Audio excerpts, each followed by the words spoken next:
Таза суу Кыргызстандын жаратылыш байлыктардын эң башкысы болуп саналат. Дале ушул себептен көптөгөн саясатчылар мөңгүлөр тууралуу кам көрүп жатышкандыгын айтышууда. Эми алар олку-солку болуп турган, мөңгүлөргө жакын жайланышкан бардык өндүрүштөргө чектөө киргизүүгө даяр турушабы. Бирок бул маселенин бир гана тарабы. Суунун мол кенендигине карабай кыргызстандыктар дагы эле анын жоктугунан азап тартып келишет. Кененирээк кийинки сюжетте. Бир учурларда Бишкек шаары Борбор Азиянын эң жашыл шаарларынын бири болгон. Мыкты жасалган арык системасы өсүмдүктөргө жана адамдарга жайдын ысы каптабын жеңил көтөрүүгө жардам берип турчу. Шаарда саргарып, куураган жер тилкелери жана соолган бак дарактары дээрлик болчу эмес. Ал эми азыр болсо аз дегенде борборубуздун 1/3 бөлүгү арыктын суусун көрүшпөйт. Шаарыбызда болсо жамгырдан кийинки козу карындардай болуп, бийик кабаттуу үйлөр жайнап баратат. Үй куруучулар болсо сугаруу системасын талкалап, көп учурларда курулуштан кийин кайрадан калыбына келтирбей жатышат. Адамдар баса турган тротуарлардын көпчүлүгүндө бак дарактардын бутактары жана жашыл жалбырактары менен тосулбаган. Айрыкча жай айларында, июль айында жаш балаңыз менен басып көрүңүз. Бир канча квартал өткөндөн кийин балаңыз чарчап, дем ала албай калат.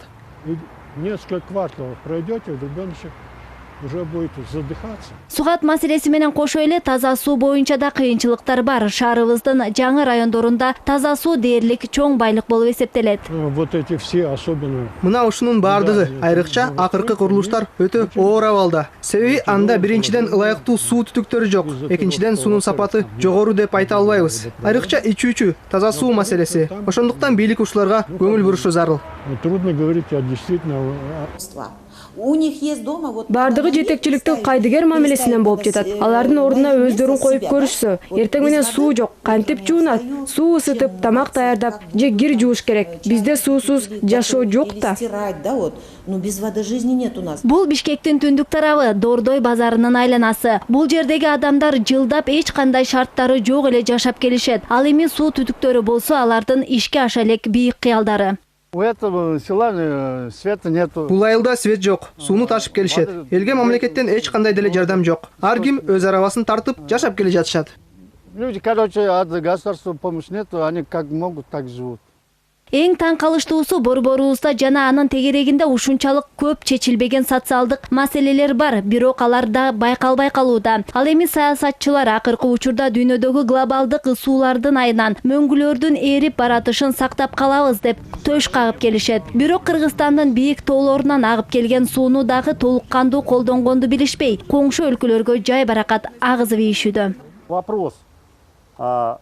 Биздин ресурстар боюнча маселелерибиз өтө эле саясатташып кеткен. Эң биринчиден кээ бир саясатчыларыбыз экологияны сактамыш болуп эле саясий упай топтоонун аракетин көрүп жатышат. Очки за счет того, что они себя как бы демонстрируют.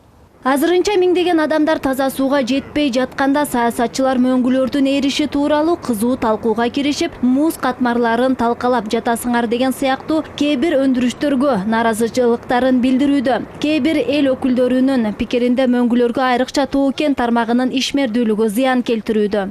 Горнодобывающая отрасль это сегодня локомотив. Тоо-кен тармагы бүгүнкү күндүн локомотиви. Ал бизге келген чет элдик компаниялардын гана кызыкчылыгы эмес, жергиликтүү өзүн өзү башкарууну түзүп турган мамлекеттик бюджеттин да кызыкчылыгы. Бир гана Ысык көлдү өнүктүрүү фондуна Күмтөр компаниясы жылына эмне деген гана төлөмдөрдү которуп жатат. Карап көрөлү. Бул 100 миллиондогон каражаттар социалдык өнүктүрүүгө жумшалууда.